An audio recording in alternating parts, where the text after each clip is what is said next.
Back on TYT Sports Locked Out here in Culver City, California, in the TYT Sports Locked Out studios. The NBA draft was last night. To no surprise, Anthony Davis was the number one overall pick. But I want to do a quick recap and look at some of the surprise picks and who may have been the big winners and losers of the night. Firstly, obviously, Anthony Davis. Second, the Bobcats surprisingly picked Michael Kidd-Gilchrist. I know my man Bobby, who you could follow right there at Bobito's Way, has said that MKG is incredibly raw and he doesn't possess a lot of skills. So you could let him know your thoughts. Give him shit while you're at it. Why not? The third overall pick, the Wizards picked Bradley Beal, 6'3", 207, 19 years old, a solid pick. The Cavaliers at 4. This was incredibly surprising to me to go with Dion Waiters, who was a sixth man for 2 straight years at Syracuse. 6'4", 215, 20 years old. Still a good scorer.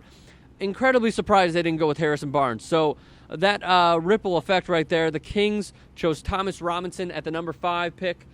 They will rule the rebounds in what should be almost every game with the likes of Thomas Robinson and DeMarcus Cousins controlling the glass. At 6, Damian Lillard from Weber State, a flat-out scorer, averaged about 25 points per game at Weber State. So the Warriors, many mock drafts had them picking Andre Drummond, but they went with Harrison Barnes. Love the pick. I love Harrison Barnes. I think he's going to be a dynamic scorer in this league. 6'8", a solid swingman, 215 pounds. He's only 20 years old.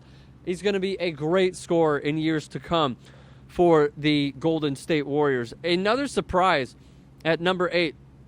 The Toronto Raptors go with the Washington's Terrence Ross. Who?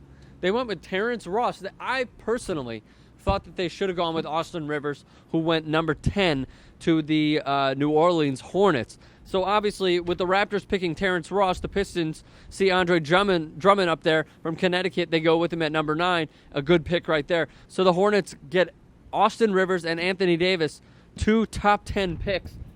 I love the pick of Austin Rivers. I think he's going to be an exceptional point guard. Very, very quick off the dribble. Possesses great ball handling skills. His jumper can improve a little, but nonetheless, a solid player. The Suns at 13 pick North Carolina point guard Kendall Marshall, an obvious Steve Nash replacement right there. Love Royce White at 16 to the Rockets.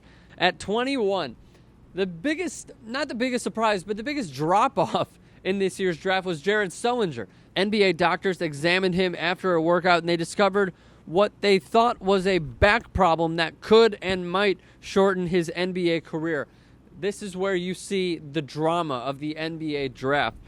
Now, here are the biggest steals of the draft, in my honest opinion. At 28, the Oklahoma City Thunder landed Perry Jones III. Incredibly surprising that he went all the way, dropping down to 28. Now, my theory is the Thunder can now keep the 3 big names, their trio of James Harden, Kevin Durant, and Russell Westbrook. They could dump Serge Ibaka if Perry Jones III plays anything up to the level he is expected to play up to. The pick right after him, my Chicago Bulls land Marquise Teague. Have no idea how he was still available at 29. It was rumored that they would take Kansas's Tyshawn Taylor, but Marcus Teague, I love his defensive ability. He's another Calipari product, so him and Derrick Rose can at least bond after that. This means that C.J. Watson is probably gone. I'm totally fine with that. Marquise Teague, great in transition, gets into the paint, a solid passer, and he would be a sophomore this coming year at Kentucky. Love that pick also. In the second round, Draymond Green, the 35th overall pick to the Golden State Warriors. I seriously think he will not be a Kevin Love. He'll be a poor man's Kevin Love. Plays with heart, good outside shooter, and he is much more talented than people give him credit for. Gets in the paint. He'll get down and dirty. He'll give you some solid minutes. Again, a ton of heart. Love the pick of Draymond Green at 35. The Cavaliers, they drafted Bernard James. Now, this is the feel-good story of the draft. He was later traded along with Jay Crowder to the Dallas Mavericks. But the absolute feel-good story of the draft, aside from Thomas Robinson, is Bernard James. 6 years in the United States Air Force from 2003 to 2008. 3 tours in Iraq, Afghanistan, and Qatar, and he won Most Courageous Award. He is 6'10", 230 pounds, 27 years old, almost averaged a double-double at Florida State. I hope that he excels at this level. He said that he's fresh because he hasn't played as much basketball as all these other players in the NBA draft. He said his knees are still fresh. His body is totally fresh.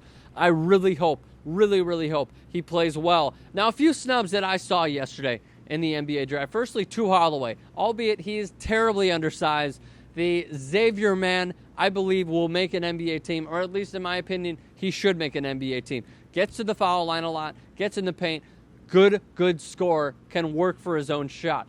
Kevin Jones from West Virginia, solid rebounder. Have no idea how a team did not pick him, at least pick up on him. I'm sure he'll get a ton of workouts. Maybe he'll sign a minimum salary contract. But Kevin Jones from West Virginia, someone please pick up on him. I'd love for the Bulls to pick up on him. Jacoven Brown from Texas, surprisingly did not get drafted. He'll play overseas. I'm sure he'll come over in a few years and most likely come off the bench. Can't see him being in a starting role. And also JaMychal Green. And also Kentucky, a record 6 players picked from the Wildcats. So let me know your thoughts on the draft. Who you think got snubbed? Who you think the winners and losers were? You can tweet those at me, at Rick Strom. Our Facebook page is in the description below. Leave your comments in the comments section below. And also, please do us a favor, guys. NBA fan, whether you hate or love my videos, do us a favor. We're so close to 30,000. Subscribe to TYT Sports.